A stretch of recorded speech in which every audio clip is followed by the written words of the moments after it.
சத்துணர்ந்த சரித்திர நாயகர் புரட்சி தலைவர் எம்ஜிஆர் அவர்களின் ஆசியோடும் மக்களுக்காகவே தன் வாழ்நாளை அர்ப்பணித்த புரட்சி தலைவி அம்மா அவர்களின் ஆசியோடும் அனைத்து இந்திய புரட்சி தலைவர் மக்கள் முன்னேற்ற கழக பொதுச் செயலாளர் புரட்சி தாய் சின்னம்மா அவர்களை சந்தித்து திராவிட முன்னேற்ற கழகத்திலிருந்து எங்களது உசிலம்பட்டி சட்டமன்ற தொகுதிக்குட்பட்ட தொண்டர்களோடு வந்து இன்று புரட்சி தாய் சின்னம்மா அவர்களிடம் எங்களை இணைத்துக் கொண்டுள்ளோம். இணைத்துக் கொண்டு உசிலம்பட்டி சட்டமன்ற தொகுதியில் நாங்கள் போட்டியிடுவதற்கு புரட்சி தாய் சின்னம்மா அவர்களின் தலைமையில் போட்டியிடுவதற்கு நாங்கள் கோரிக்கை வைத்தோம். அந்த கோரிக்கையை ஏற்று உசிலம்பட்டி சட்டமன்ற தொகுதிக்கு என்னை வேட்பாளராக அறிவித்திருக்கிறார். அவரின் ஆணையை பெற்று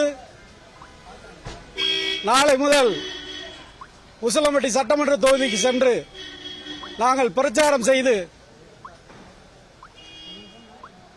தென்னந்தோப்பு சின்னத்தில் பொதுமக்களிடமும் வாக்காளர்களிடமும் வாக்குகளை கேட்டு மிகப்பெரிய ஒரு வெற்றியை பெற்று அந்த வெற்றி கடியை புரட்சி தலைவி சின்னம்மா அவர்களிடம் ஒப்படைப்போம் என்று இந்த நல்ல நேரத்தில் தெரிவித்துக் கொள்கிறேன். ஒரு மாத காலம் ஆயிருச்சு திராவிட முன்னேற்ற கழகத்தில் இணைந்து.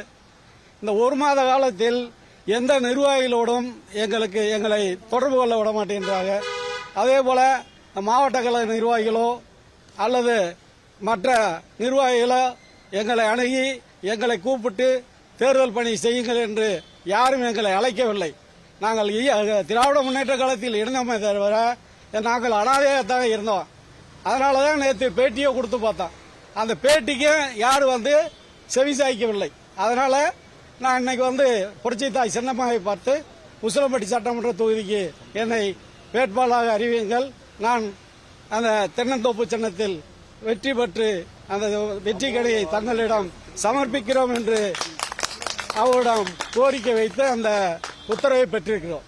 அதாவது ஓபிஎஸ் என்பவர் இப்பொழுது ஒரு அனாதையாக்கப்பட்டார். இந்த அனைத்து இந்திய அண்ணா திராவிட முன்னேற்ற கழகம் அழிவு பாதைக்கு போவதற்கு முக்கிய காரணம் வந்து ஓபிஎஸ் தான். ஏன்னா கௌரவர்களும் பாண்டவர்களும் அழிவுறதுக்கு காரணம் என்ன? சகுனி தான் 2 பேரையும் அழிச்சவர், 2 குடும்பத்தைய. அதே போல அதிமுக அழிப்பதற்கு இவர் ஒரு சகுனியாக இருந்திருக்கிறார். அவர் ஏற்கனவே கட்சியை வந்து தன் கட்சி சொந்த கட்சி ஆக்கிக்கிட்டார். எடப்பாடி திமுகவை ஆக்கிக்கிட்டார்.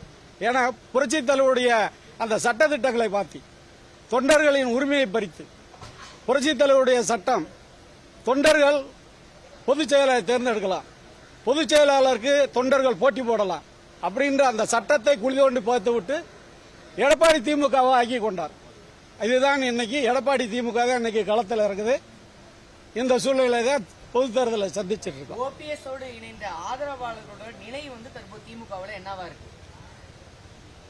ஓபிஎஸ் ஆதரவாளர் என்னுடைய நிலையை பாருங்க. 4.5 ஆண்டு காலம் அவரோடு பயணித்தேன். 4.5 ஆண்டு காலம் பயணித்து என்னை தெருவில் விட்டு விட்டார். நடுக்கடல்ல தூக்கி போட்டார். பசிபிக் பெருங்கடல் தான் பெரிய கடல். அந்த கடல்ல நடுக்கடல் தூக்கி போட்டு நான் தத்தளிச்சுக்கிட்டு இருக்கிறேன். அந்த தத்தளிச்ச நேரத்தில் புரட்சி தாய் சின்னம்மா எனக்கு கை கொடுத்து என்னை கரை சேர்க்கிறாரு. அவர் ஓபிஎஸ் பண்ணால போகலையே.